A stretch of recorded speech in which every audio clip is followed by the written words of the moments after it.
এই মুহূৰ্তত কেনে অসমৰ দৰ্শকসকলক দিব বিচাৰিছোঁ এক বিগ ব্ৰেকিং নিউজ। লকডাউনৰ সময়ছোৱাতে শিৱসাগৰত জব্দ কেইবা লাখ টকাৰ গুটখা। ইয়াকে লৈ জিলাখনত সৃষ্টি হৈছে তীব্ৰ প্ৰতিক্ৰিয়াৰ। মঙলবাৰে শিৱসাগৰ আৰক্ষী থানাৰ সমীপত উদ্ধাৰ হয় প্ৰায় 8 লাখ টকাৰ এই বৃহৎ পৰিমাণৰ গুটখাখিনি।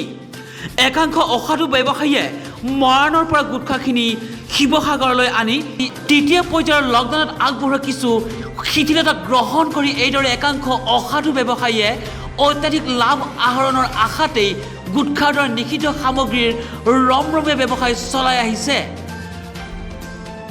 লকডাউনৰ সুবিধা গ্ৰহণ কৰি এইসমূহ গুটখা মৰাণৰ পৰা অনা বুলি সদৰি কৰিছে গুটখা ব্যৱসায়ী ইৰতাজা আনচাৰীয়ে শিৱসাগৰ থানাৰ সমীপৰ 4 নম্বৰ ৱাৰ্ডৰ ঘৰত নমাই থকাৰ সময়ছোৱাতে আৰক্ষীয়ে জব্দ কৰে এই বৃহৎ পৰিমাণৰ গুটখাখিনি। উল্লেখযোগ্য যে মৰ্টন চানা আদি পাইকাৰী বিক্ৰেতা হিচাপে ব্যৱসায় কৰি থকা এইজন অনা অসমীয়া ব্যৱসায়ীয়ে শিৱসাগৰ থানাৰ সমীপত থাকি 2 বছৰৰ গুটখা ব্যৱসায় চলাই আহিছিল। আৰক্ষীয়ে গুটখা ব্যৱসায়ী ইৰতাজা আৰু তেওঁৰ ভাতৃক আটক কৰিছে যদিও পৰৱৰ্তী সময়ছোৱাত ৰহস্যজনকভাৱে দুয়োকে মুকলি কৰি দিয়ে। ইয়াকে লৈ সৃষ্টি হৈছে শিৱসাগৰ নগৰত ব্যাপক প্ৰতিক্ৰিয়া। আমি পুনৰবাৰ কে নিউজ অসমৰ দৰ্শকসকলক জনাব বিচাৰিছোঁ এক গুৰুত্বপূৰ্ণ খবৰ। লকডাউনৰ সময়ছোৱাতে শিৱসাগৰত জব্দ হৈছে কেইবা লাখ টকাৰ গুটখা। ইয়াকে লৈ জিলাখনত সৃষ্টি হৈছে ব্যাপক প্ৰতিক্ৰিয়া। মঙলবাৰে শিৱসাগৰ আৰক্ষী থানাৰ সমীপত উদ্ধাৰ হয় প্ৰায় 8 লক্ষাধিক টকাৰ এই বৃহৎ পৰিমাণৰ গুটখাখিনি। একাংশ অসাধু ব্যৱসায়ীয়ে মৰাণৰ পৰা গুটখাখিনি আনি শিৱসাগৰ গুদামত সংৰক্ষণ কৰিব লওঁতেই এইদৰে হাতেলতে ধৰা পৰে অসাধু ব্যৱসায়ী।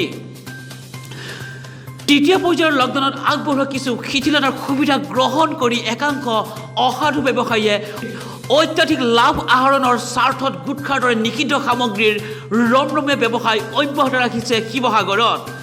লকডাউনৰ সুবিধা গ্ৰহণ কৰি এইসমূহ গুটখা মৰাণৰ পৰা অনা বুলি সদৰি কৰিছে গুটখা ব্যৱসায়ী ইৰতাজা আনচাৰীয়ে শিৱসাগৰ থানাৰ সমীপৰ 4 নম্বৰ ৱাৰ্ডৰ ঘৰত নমাই থকাৰ সময়ছোৱাতে আৰক্ষীয়ে হাতেলতে জব্দ কৰে এই বৃহৎ পৰিমাণৰ গুটখাখিনি। উল্লেখযোগ্য যে মৰ্টন চানা আদিৰ পাইকাৰী বিক্ৰেতা হিচাপে ব্যৱসায় কৰি থকা এইজন আনচাৰী নামৰ অনা অসমীয়া ব্যৱসায়ীয়ে শিৱসাগৰ থানাৰ সমীপত থাকিয়েই 2 বছৰৰ পৰা গুটখা ব্যৱসায় আৰম্ভ কৰি আহিছিল। আৰক্ষীয়ে গুটখা ব্যৱসায়ী ইৰতাজা আনচাৰী আৰু তেওঁৰ ভাতৃক আটক কৰে যদিও কিছু সময়ৰ পিছতেই দুয়োজনকে ৰহস্যজনকভাৱে মুকলি কৰি দিয়ে। ইয়াকে লৈ সমগ্ৰ শিৱসাগৰ নগৰতে সৃষ্টি হৈছে ব্যাপক প্ৰতিক্ৰিয়া। কেপি আহিছে। কেপি আৰু কি?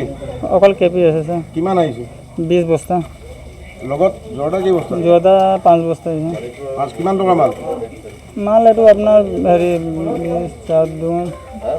7 লাখ কিমান টকা? 7,60,000 টকা। মোবাইল থোৱা এইফালে চা। ক'ৰ পৰা আনিছিলি? মৰাণৰ পৰা। মৰাণৰ ক'ৰ পৰা? মৰাণ টাউনৰ পৰা আনিছোঁ। মৰাণ টাউনৰ ক'ৰ পৰা? পাৰ্টিৰ নাম কি? মানে এই হেৰি থানাৰ ওচৰত। পাৰ্টিৰ নাম বিলতে আছে। মই থানাৰ ওচৰৰ পৰা। এই টাইমত যে এইটো বেন কৰি থোৱা আছে জান নাজানো? ছাৰ বিলিং হৈছে সেইটো কাৰণে মাল আনিছোঁ। GST বিলত আনিছোঁ। উইদাউট GST মানে নাই অনা। বিলিং হোৱা নহয় ছেকেণ্ডেৰী কথা। এতিয়া মালটো যে বেণ্ডে হৈ আছে গম পাওঁ নাপাওঁ? নহয় খুলিলে বুলি কোৱাৰ কাৰণে মানে মাল আনিছোঁ। মালটো পাৰ্টিটো কিনিব যাতে পাৰ্টি একো কোৱা নাই নেকি? নহয় কৈছে খুলি গ'ল তেতিয়া কেলে মালটো এইটো গুৱাহাটীৰ পৰা আহিছে ন। তেতিয়া মানে আহি পেলাই তেতিয়া আমাক ডিষ্ট্ৰিবিউট কৰে।